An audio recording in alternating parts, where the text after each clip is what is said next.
नमस्कार दोस्तों, एनटीआर अड्डा पर आपका बहुत बहुत स्वागत है। आज का करंट जीके आज है 21 मई 2021। हाल ही में भारत का पहला कृषि निर्यात सुविधा केंद्र किसकी सहायता से स्थापित किया गया? तो ये किसकी सहायता से स्थापित किया गया? ये किया गया है नाबार्ड की सहायता से स्थापित किया गया है। और यह सुविधा केंद्र कहाँ स्थापित किया गया? ये पुणे महाराष्ट्र के अंदर स्थापित किया गया है। नाबार्ड क्या है भाई? National bank for agriculture and rural development. ये एग्रीकल्चर और रूरल डेवलपमेंट ग्रामीण विकास के लिए एक बैंक है और जिसकी स्थापना हुई थी 12 जुलाई 1982 के अंदर इसकी स्थापना हुई थी। इसका हेडक्वार्टर है वो मुंबई के अंदर है। नाबार्ड की स्थापना है वो बी शिवारमन समिति की सिफारिश पर की गई थी और ये एक सांविधिक निकाय है। कैसा निकाय है? सांविधिक निकाय है। हाल ही में किसे यह प्रसिद्ध ग्लोरी ऑफ इंडिया अवार्ड 2020 से सम्मानित किया गया? तो ये सम्मानित किया गया है खुशहाल कौशिक को। खुशहाल कौशिक को इस पुरस्कार, कौन सा पुरस्कार है? ये ग्लोरी ऑफ इंडिया अवार्ड 2020 से सम्मानित किया गया। इन्हें ये पुरस्कार वैश्विक साइबर सुरक्षा, ये उनको पुरस्कार है वो किस लिए दिया गया? उनको साइबर सुरक्षा के ऊपर उनके द्वारा किए गए कार्यों के लिए, उनके उत्कृष्ट योगदान के लिए ये पुरस्कार दिया गया है। किस राज्य के मुख्यमंत्री ने विधान परिषद की स्थापना की घोषणा की है? तो विधान परिषद एक अपनी विधानसभा होती है जिसके तो सीधे मेंबर है वो चुने जाते हैं, वोट होते हैं, एमएलए के वोट होते हैं, उसके आधार पर चुने जाते हैं। और दूसरे होते हैं विधान परिषद। कई राज्यों में विधान परिषद, अभी तक भारत में 6 राज्यों में ही है, तो अभी 7वें राज्य ने सिफारिश भेजी है। वो कौन सा राज्य है? तो आपको बताना, आसाम, वेस्ट बंगाल, तमिलनाडु और केरला। तो इनमें से कौन सा राज्य है? तो वो राज्य कौन सा है आपका? वो राज्य है पश्चिम बंगाल। ये पश्चिम बंगाल की मुख्यमंत्री जो अभी बनी है ममता बनर्जी, उन्होंने ये प्रपोजल भेजा है। इसकी पश्चिम बंगाल की राजधानी क्या है देख लेते हैं थोड़ा सा। राजधानी है कोलकाता है। राज्यपाल है यहाँ के जगदीप धनखड़ और यहाँ नेशनल पार्क है सुंदरवन, बक्सा और संगलीला। और इसके बाद में यहाँ वन्यजीव अभयारण्य कौन से हैं? वो है जल्दापाड़ा और महानंदा। और विधान परिषद वाले राज्य कौन से हैं वो अपन एक नज़र में थोड़ा सा देख लेते हैं। तो ये 6 राज्य हैं, आपको याद करने हैं। जोड़े में याद कर लो तो अच्छा रहेगा आपके लिए। उत्तर प्रदेश और बिहार दोनों पास पास में है, उत्तर प्रदेश और बिहार।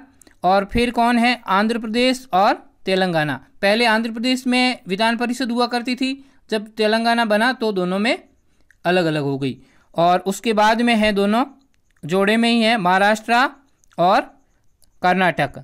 तो ये इन 6 राज्यों के अंदर अभी तक विधान परिषद है। नेक्स्ट क्वेश्चन, इसकी अपन बंगाल की थोड़ी सी, पश्चिम बंगाल की स्थिति देख लेते हैं कि मैप में उसकी स्थिति क्या है। ये अपन थोड़ा सा देख लेते हैं कि इसके पड़ोसी राज्य कौन सा है और इसकी लोकेशन क्या है। तो इसको देखते हैं। अब ये बांग्लादेश, यहाँ पर ये बांग्लादेश है, वाइट वाला कलर दिख रहा है जो आपको, ये पश्चिम बंगाल। पश्चिम बंगाल के नीचे की तरफ कौन है?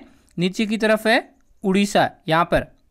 और यहाँ उड़ीसा के बाद में यहाँ झारखंड और इधर सीमा लगती है इसकी बिहार से। और फिर ऊपर जाएंगे तो ये सिक्किम। सिक्किम की एकमात्र भारतीय राज्य से सीमा लगती है और वो है पश्चिम बंगाल। ये आपको ध्यान में रखना है। और इस वाला ये जो छोटी सी नेक आपको गर्दन दिख रही है, इस वाले गर्दन में यहाँ पे स्थित है सिक्कन नेक, गलियारा बोलते हैं जिसको। नॉर्थ ईस्ट में जाने का यही भारत से एकमात्र रास्ता यहीं से गुजरता है। और यहाँ ऊपर इसकी सीमा लगती है यहाँ असम से। तो भारत के 1, 2, 3 और 4 और फिर 5 राज्यों से, भारत के 5 राज्यों से इसकी सीमा लगती है। और एक बांग्लादेश से भी इसकी सीमा लगती है। तो आपको मैप में अच्छी तरह से देखना है राज्यों की स्थिति किस प्रकार है। ये आपको थोड़ा सा मैप का नॉलेज होना चाहिए। आगे नेक्स्ट क्वेश्चन देखते हैं अपन। एंटी कोविड मेडिसिन 2DG किसने लॉन्च की है? अभी ये 2DG लॉन्च करी है, ये किसने लॉन्च की है? तो आपको ये बताना है। तो किसने लॉन्च करी है भाई? ये लॉन्च करी है DRDO ने। DRDO ने इसे लॉन्च किया है 2DG को। DRDO कौन है भाई? DRDO और defence research and development organisation है। ये रक्षा मंत्रालय के अंडर में आता है। रक्षा अनुसंधान एवं विकास संगठन है ये रक्षा के बारे में, हथियारों के बारे में और रक्षा में क्षेत्र में मेडिसिन का आप किस प्रकार प्रयोग कर सकते हैं, नई नई दवाएं और इनके लिए रक्षा मंत्रालय के अंदर ये बनाने के लिए, तो ये इसका काम है। और इसकी स्थापना हुई थी 1958 में इसकी स्थापना हुई थी। इसका मुख्यालय है वो नई दिल्ली में है। अभी वर्तमान में इसके चेयरमैन है जी सतीश रेड्डी है वो इसके चेयरमैन है। ये DRDO को लोगो आप देख सकते हो, ये लोगो है और इसका ये मोटो है, इसके अंदर लिखा हुआ है, आप देख सकते हो क्या है? बलस्य मूलम विज्ञानम। बलस्य मूलम विज्ञानम। जब 26 जनवरी को झांकियाँ निकलती है उस समय DRDO की झांकी होती है, तो उस पर ये स्टिकर लगा हुआ होता है बलस्य मूलम विज्ञानम। और ये किसके अंदर में काम करता है? ये रक्षा मंत्रालय के अंडर में काम करता है। और भारत के रक्षा मंत्री अभी कौन है भाई? भारत के रक्षा मंत्री है वो कौन है? राजनाथ सिंह है वो भारत के रक्षा मंत्री है। निर्वासित ये तिब्बत सरकार के नए तिब्बत में के अंदर निर्वासित ये तिब्बत के अंदर सरकार बनी है अभी, तो उसके प्रधानमंत्री कौन बने हैं आपको बताना है। तो ये प्रधानमंत्री बने हैं पेम्पा त्सेरिंग। पेम्पा त्सेरिंग ये आपके इस तिब्बत सरकार के नए प्रधानमंत्री बने हैं। तिब्बत के बारे में थोड़ा सा देख लेते हैं। तिब्बत की राजधानी है वो ल्हासा है और तिब्बत विश्व का सबसे ऊंचा पठार तिब्बत के अंदर है, पामीर का पठार।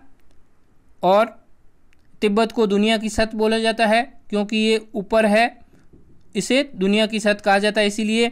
और यहाँ पर एक भारत के अंदर आने वाली 2 प्रमुख नदियाँ तिब्बत के अंदर से मानसरोवर झील है, उस मानसरोवर झील से निकलती है। वो नदियाँ कौन सी है? वो एक है सिंधु और एक है ब्रह्मपुत्र।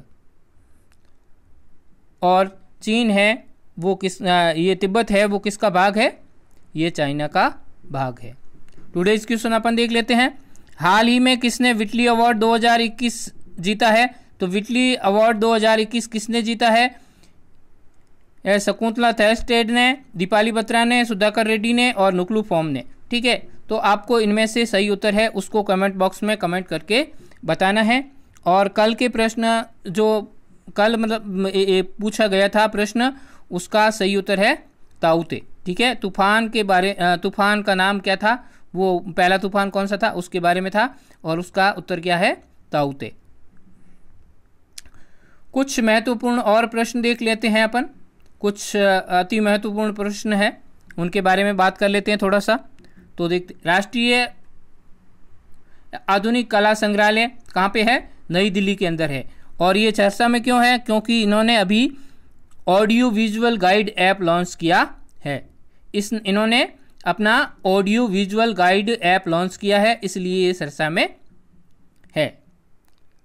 दूसरा प्रश्न देखते हैं। ICMR द्वारा कोविड-19 के उपचार की सूची से हटा दिया गया कौन सी जो चिकित्सा पद्धति है उसको इन्होंने उपचार की सूची से हटा दिया है कि आप ये इसका उपयोग अब नहीं करोगे। तो वो कौन सी पद्धति है? Plasma therapy. कौन सी है? Plasma therapy. जो पिछली बार जो कोविड-19 जो पिछले साल की जो संक्रमण हुए थे उस समय ये बहुत पॉपुलर उपचार में से था, अभी इसको लिस्ट में से हटा दिया गया है क्योंकि ये इतनी प्रभावी नहीं है, ये ICMR का कहना है। ICMR क्या है भाई? ICMR क्या है? ICMR है आपका, ICMR है, ये है Indian council of medical research. ठीक है, और इसका मुख्यालय है वो कहाँ पे है? दिल्ली के अंदर है। और भारत के अंदर ये बड़ी मेडिकल एक हेल्थ के अंदर बड़ा संस्थान है। आगे प्रश्न देखते हैं। सीमॉर्ग नामक अपना सुपर कंप्यूटर किसने लॉन्च किया है? ये लॉन्च किया है ईरान ने। ईरान ने अपना नया सुपर कंप्यूटर अभी बनाया है, लॉन्च किया है। वो कौन सा है? सीमोर, ईरान ने। और mix martial art MMA world खिताब जीतने वाले भारतीय कौन बने हैं? तो ये बने हैं अर्जन सिंह भुल्लर। और 5वां प्रश्न है, विश्व एड्स टीकाकरण दिवस कब मनाया जाता है? विश्व एड्स टीकाकरण दिवस मनाया जाता है 18 मई को। और इसकी थीम थी इस बार की, क्या थी? Global solidarity share responsibility. ये इसकी इस वर्ष की थीम थी। आगे अपन देखते हैं। आगे क्वेश्चन है वो ख़त्म हो गए हैं। Thank you. आप मेरे चैनल को सब्सक्राइब कीजिए, लाइक कीजिए और कृपया वीडियो को पूरा देखिए। और मेरी मेहनत अगर आपको अच्छी लग रही है तो मुझे लाइक कीजिए, नहीं तो डिसलाइक कीजिए। Thank you.